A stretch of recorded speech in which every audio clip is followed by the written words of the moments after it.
और हेडलाइंस के बाद अब खबरों की तफसील। एमपी के भिंड में ज्योतिरादित्य सिंधिया के खैर मकदम के लिए लगाए गए पोस्टर में वज़ीर-ए-आज़म नरेंद्र मोदी और अमित शाह की तस्वीर भी है और ये पोस्टर बीजेपी डिस्ट्रिक्ट कन्वीनर हृदय शर्मा ने लगाया है। ये पोस्टर सोशल मीडिया पर वायरल हो गया है। हृदय शर्मा ने दफा 370 के फैसले पर हिमायत करने के लिए सिंधिया की तारीफ की है। दरअसल ज्योतिरादित्य सिंधिया ने ट्वीट कर जम्मू कश्मीर और लद्दाख पर उठाए गए हुकूमत के कदम की हिमायत की थी। देखिए, भिंड में जो पोस्टर लगाए गए हैं वो किसी भारतीय जनता पार्टी के कार्यकर्ता ने लगाए हैं और उसने इस बात का जिक्र किया कि सिंधिया जी ने धारा 370 पे जो समर्थन किया है उनका स्वागत करता है। तो मुझे लगता है कि ये विषय तो भारतीय जनता पार्टी के नेताओं का है। अब ये उनको तय करना है कि किसका स्वागत करते, इसका स्वागत नहीं करते और उनकी पार्टी की क्या लाइन है और कौन सी पॉलिटिकल ट्रेडिशन वो शुरू करना चाह रहे हैं। कांग्रेस के सीनियर लीडर दिग्विजय सिंह ने सड़कों पर आवारा घूमती गायों पर ट्वीट किया। दिग्विजय सिंह ने ट्वीट में लिखा कि हाईवे पर बैठी गायों को गौशाला पहुंचाना चाहिए। गायों की हर दिन सड़क हादसे में मौत हो जाती है। दिग्विजय सिंह ने ये सवाल भी किया कि अब कहां है गौरक्षक। साथ ही वज़ीर आला से इस मामले पर इक़दाम करने की गुजारिश की ताकि बीजेपी लीडरों को नसीहत मिल सके और इस मामले पर बीजेपी ने दिग्विजय सिंह पर हमला किया।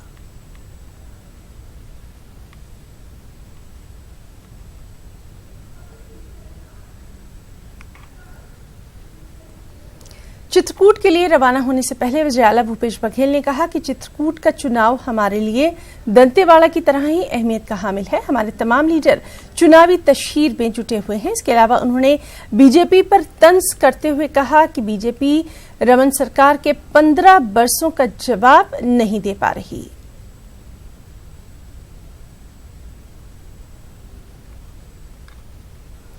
और वहीं चित्रकूट ज़िमनी इंतखाबात को लेकर तमाम सियासी पार्टियां अपनी अपनी जीत के दावे खूब कर रही हैं। इस सीट पर खवातीन वोटर्स की तादाद भी ज्यादा है और ऐसे में खवातीन को लुभाने के लिए तमाम तर पार्टियां क्या कुछ कोशिश कर रही हैं, आप देखिए हमारी इस खास रिपोर्ट में। मुझे इजाजत दें, आदाब। चित्रकूट में सियासी पार्टियों का दंगल। चित्रकूट में खवातीन वोटर्स की तादाद पर सियासी पार्टियों की नजर। इस सीट पर खवातीन वोटर्स की तादाद ज्यादा। तमाम पार्टियां कर रही हैं जीत के दावे।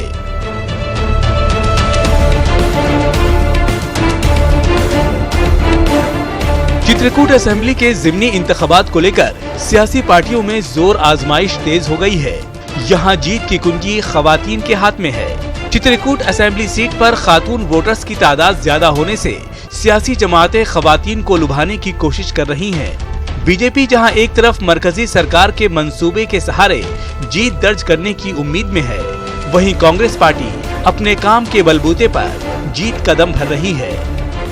आप देखें तो केंद्र में नरेंद्र मोदी जी की सरकार बनने के बाद उन महिलाओं के लिए सबसे ज़्यादा आप जैसे गैस चूल्हा, गैस सिलेंडर देने का बड़ा निर्णय हुआ। उन महिलाओं के नाम से सीधा कहना चाहिए उनको इसका लाभ, उसके साथ ही साथ प्रधानमंत्री आवास योजना के माध्यम से आवास का निर्माण हुआ है। फिर सौभाग्य योजना से विद्युतीकरण के साथ साथ महिलाओं के ही नाम से हमारी सरकार ने जब राशन कार्ड भी देने की योजना शुरू की थी, हमारी भारतीय जनता पार्टी सरकार जब प्रदेश में थी, डॉक्टर रमन सिंह ने दी, उस समय भी महिलाओं के नाम से ही राशन कार्ड भी हमने वितरण किया। तो कांग्रेस सरकार ने जो महिलाओं में जो विश्वास जताया है, इससे महिलाओं का भरोसा कांग्रेस सरकार के ऊपर है। निश्चित तौर पर इसका लाभ कांग्रेस पार्टी को मिलेगा और चित्रकूट चुनाव में महत्वपूर्ण भूमिका महिला वोटर्स निभाएंगे और कांग्रेस के प्रति उनका जो रुझान है उससे कांग्रेस के जो उम्मीदवार है बहुत अच्छे मतों से जीतेंगे। इलाकाई पार्टी जोगी कांग्रेस ने भी अपना उम्मीदवार चित्रकूट में चुनावी मैदान में उतारा है। जोगी कांग्रेस मकामी पार्टी होने का हवाला देते हुए जीत के लिए जोर लगा रही है। वहीं चित्रकूट असेंबली के इंचार्ज वजीर कवासी लखमा जीत को लेकर मुतमईन नजर आ रहे हैं। मान्यता के मुद्दे पर जो हम ये चुनाव लड़ रहे हैं, निश्चित रूप से बस्तर की जनता, चित्रकूट की जनता का आशीर्वाद हमारे प्रत्याशी को मिलेगा। सीट हम वोट लगाना बचा है और 24 तारीख टाइम जितना दिन खत्म होगा उतना दिन हमारे पार्टी जीतेगा और बस्तर में हम लोग बीजेपी मुक्त बस्तर बनाए। चित्रकूट असेंबली के ज़िमनी इंतखाबात की जीत का सेहरा किसके सिर बंधेगा, ये तो आने वाले 24 अक्टूबर को तय होगा। उससे पहले मैदान में उतरी तमाम पार्टियां अपनी अपनी जीत के दावे कर रही हैं। अब देखना ये है कि खवातीन की अक्सरियत वाली इस सीट पर कौन बाजी मारता है। रायपुर से न्यूज़ 18 के लिए सुरेंद्र सिंह की रिपोर्ट।